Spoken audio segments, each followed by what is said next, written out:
Hello YouTube family, आज हम बात कर रहे हैं बाबा केदारनाथ की। बाबा केदारनाथ के पास इतनी भीड़ होने के बावजूद भी आज के युवा, आज की जनता जाना क्यों चाहती है, मुझे नहीं समझ में आता है। अगर आपके अंदर आस्था है, विश्वास है, तो थोड़ा टाइम लीजिए, फिर जाने की कोशिश कीजिए। आपको पता है कि तमाम इंस्टा, फेसबुक और यूट्यूब खोलते ही तमाम तरह के इसको एक बिजनेस बना दिया गया। केदारनाथ कैसे जाएं, केदारनाथ में रजिस्ट्रेशन कैसे होगा, क्या चीज़, ये तो एक बिजनेस के तौर पर दिख रहा है। आस्था भाव तो लोगों के अंदर दिख ही नहीं रहा है। अगर आपके अंदर आस्था है, आपके अंदर भगवान के प्रति, तब जाएं। ऐसी आप रील और उसके लिए ना जाए। ये कोई पिकनिक स्पॉट नहीं है। मानता हूँ दूर से एक फोटो ले लिए, थोड़ा सा क्लिप ले लिए, वो चीज़ें सही है, लेकिन क्या आप इससे सुनिश्चित करते हैं कि आप बराबर कंटिन्यू वहाँ वीडियो नहीं बना रहे हैं? आप कंटिन्यू जब खोलिए इंस्टा, फेसबुक और रील, ये सब सारी केवल बाबा केदारनाथ कैसे जाएं, क्या हो रहा है, कैसे हो रहा है, भाई इन सब चीज़ों के बिजनेस ना बनाया। तो वो आस्था का केंद्र है। और हिमालय की प्रकृति में जो बाबा केदारनाथ की मंदिर है, वहाँ पे एक शक्ति की लिमिट होती है, एक क्षमता होती है। उस प्रकृति की जितनी क्षमता है उससे भी ऊपर आप काम करेंगे तो फिर 2013 वाली कांड आपको याद होगी। मैं नहीं चाहता हूँ कि बाबा के आशीर्वाद से फिर ऐसी कोई कांड हो, लेकिन आप इस चीज़ को मजाक में न ले, आपको सीरियस होने की जरूरत है और इस चीज़ को आपको समझना पड़ेगा। आज हम बात कर रहे हैं 2024 के केदारनाथ यात्रा की। बाबा केदारनाथ यात्रा की जो गरिमा है उसको आपको बनाए रखना होगा कम से कम।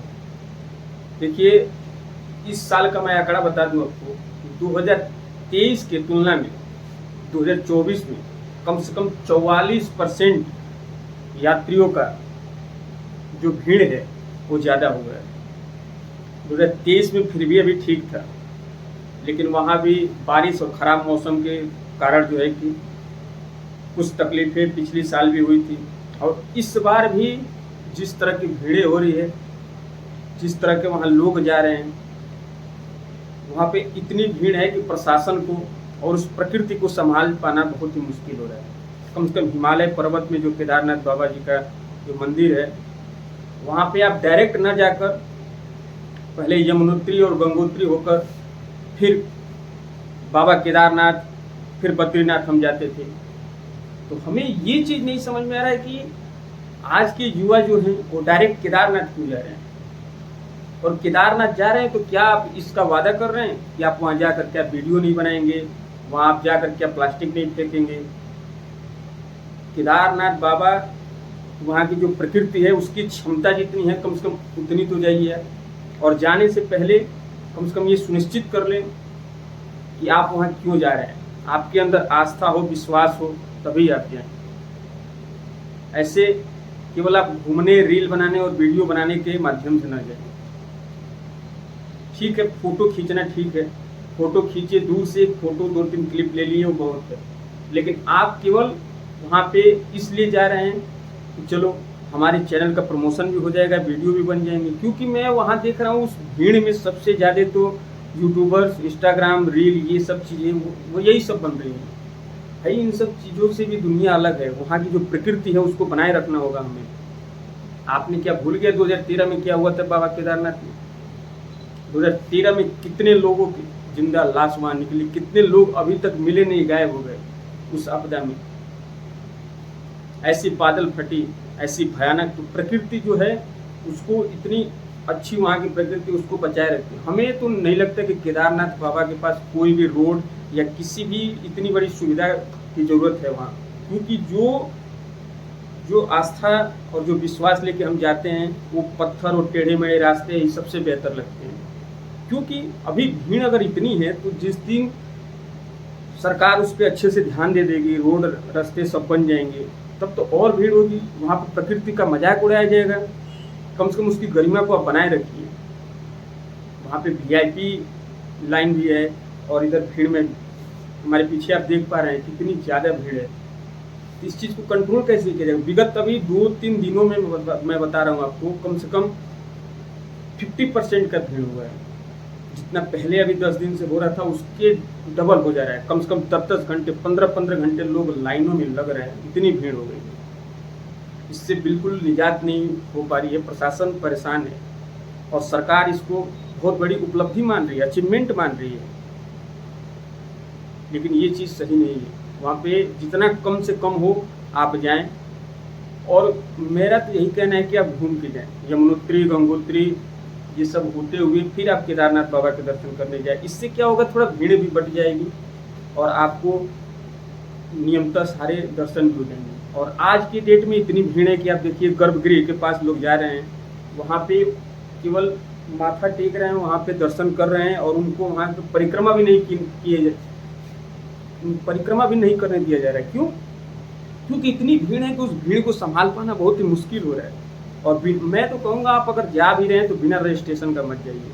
पहले रजिस्ट्रेशन हो रहा है, ऑनलाइन लीजिए, ऑफलाइन लीजिए, जिस तरह भी लीजिए, लेकिन बिना रजिस्ट्रेशन का आप न जाइए, वरना आप बहुत बुरे फंसेंगे। और आप हमारे पीछे देख पा रहे हैं कि इतनी सारी भीड़ होने के बावजूद भी लोग रुकने का नाम नहीं ले रहे हैं, फिर भी कंटिन्यू लोग जा ही रहे हैं। इतनी लंबी लंबी 13-13 किलोमीटर लंबी जो है कि लाइनें लगी हैं, वहाँ पे इतनी गाड़ियों की अभी लाइन लगी है पीछे। प्रशासन इसको रोक रही है, कितनी भीड़ को जो है कि रोक रही है। यहाँ पे पिछले साल 22-22 घंटे तक इसी तरह कपाट खोलते थे, इतनी भीड़ हुई थी। अब तो मुश्किल से 1-2 घंटे बंद हो रहे हैं, और उसके बाद इतनी सारी भीड़, इसको मैनेज कैसे किया जाएगा? ये जो प्रकृति है इसको हमको बचाना है। जो हिमालय के पर्वत के गोद में जो केदारनाथ बाबा का जो भव्य मंदिर है, इसकी क्षमता कितनी है, इस प्रकृति की कितनी क्षमता है, इस चीज़ को हमें बचाए रखना होगा। जो है कि अभी आप मेरे हिसाब से अभी ना जाएं। अगर आपको एक यंग है आप, तो आप अपने जो है कि जाएं, लेकिन थोड़ा सा अभी टाइम लेकर जाएं, क्योंकि इतनी भीड़ देखते हुए अगर आप जा रहे हैं तो ये चीज़ तो सही नहीं है। क्योंकि पिछले मैं बताया हमको 2013 का कांड आपको पता ही है, वो सुन के, वो इमेज देख के दिल दहक जाती है। तो कम से कम इतनी भीड़ है, इस भीड़ को देखते हुए आप कम से कम अपने आप को अभी रोकें और कुछ टाइम बाद ही जाएँ। ऐसा मैं इसलिए कह रहा हूँ क्योंकि आप हमारे पीछे देख पा रहे हैं इतनी भीड़ है, इस भीड़ को मैनेज करना पाना बहुत मुश्किल हो रहा है। और इतनी भीड़ है कि हिमालय की प्रकृति को इतना भीड़ सहना बहुत ही मुश्किल होगा, क्योंकि वहाँ की जो प्रकृति है उसकी भी एक लिमिट होती है, उसका भी एक वजूद होता है हर चीज़ का। उससे कहीं आप ज़्यादा अगर कर रहे हैं तो इस चीज़ का फल जो है कि 2013 में देखने को मिला था आपको, और मैं नहीं चाहता हूँ कि आगे ऐसा हो। तो कम से कम हर चीज़ को ध्यान में रखते हुए अगर आपके अंदर आस्था विश्वास ये चीज़ है तभी आप केदारनाथ जाएँ, वरना भीड़ बढ़ाने के लिए तो बिल्कुल ना जाए। रील फोटो ये चीज़, इन सब चीज़ों के लिए मत जाए। पहले मैं देखता था कि बहुत पहले कि ज़्यादातर लोग 40 से 50 से ऊपर, ज़्यादातर परसेंटेज जो 80% होती थी वो ज़्यादातर वही लोग जाते थे। अब तो ज़्यादातर यंग युवा जो छोटे बच्चे, अभी क्या पिकनिक स्पॉट है? जी नहीं, बिल्कुल नहीं। वहाँ आस्था है, वहाँ पे लास्ट टाइम या उसके पहले लोग आस्था एक विश्वास के साथ जाते हैं। तो कम से कम इस चीज़ का आप ध्यान दीजिए। पिछले साल की अपेक्षा जो है कि कम से कम इस बार 44% की वृद्धि हुई है भीड़ की। और आप इस समय यूट्यूब, इंस्टा, फेसबुक कहीं भी उठा कर देख लीजिए, आपको केवल सिर्फ ओपन करते ही यूट्यूब, फेसबुक, इंस्टा ओपन करते ही सबसे पहले क्या रहे?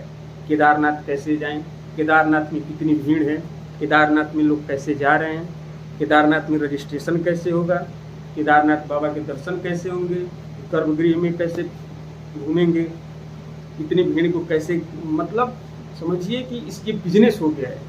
और हमें वहाँ बिजनेस नहीं बनाना है, हमें वहाँ भक्ति भाव से जाना है, प्रभु के दर्शन करने हैं, जिससे हम और हमारी जो है कि मनोकामना पूर्ण हो, हमें तृप्ति मिले। तो आप वहाँ भक्ति भाव से जाएं। मैं ये नहीं कहता हूँ कि आप ना जाएं, लेकिन समय को, उसकी परिस्थिति को देखते हुए जाएं, कब जाना सही है, कब उचित है, कब अनुचित है। इतनी भीड़ है फिर भी आप देख रहे हैं, इतना डिजिटल ज़माना है, सोशल मीडिया फिर भी। और आज तो देखिए यूट्यूब, फेसबुक और यही सब वाले लोग ज़्यादा जा रहे हैं, जिसको देखिए वही वीडियो, फेसबुक खोलो, इंस्टा खोलो, कुछ भी खोलो, तुरंत रीलें स्टार्ट हो जा रही हैं। और वहाँ पे कितने लोगों के मैं देख रहा हूँ कि धीरे धीरे पैर फिसल रहे हैं, संभलना मुश्किल हो रहा है, इतनी भीड़ है। लोग 10-10 घंटे, 15-15 घंटे लाइनों में लगे हुए हैं, फिर भी आप जा रहे हैं। क्यों जा रहे हैं भाई? कम से कम इस चीज़ की गर्मी आप बनाए रखते हैं। कम से कम जब भीड़ कम हो तब आप जाने का सोचें, और इसको बिजनेस न बनाएं आप, इसको रील और इंस्टा और इन सब चीज़ों के लिए मौज मस्ती के लिए न जाओ। कोई पिकनिक स्पॉट नहीं है, वो आस्था का केंद्र है। वहाँ पे आपके अंदर आस्था हो तभी आप जाइए। पहले आपको ये सुनिश्चित करना पड़ेगा कि आप किस लिए जा रहे हैं, क्योंकि इतनी भीड़ होने के बावजूद भी अगर आप जा रहे हैं ये चीज़ तो सही नहीं है। और वहाँ पे बिजनेस आप लोग ना बनाएं। जो भी श्रद्धालु जा रहे हैं मैं सबसे विनती कर रहा हूँ, समय को देखते हुए उसके बाद ही जाएं। जय बाबा केदारनाथ।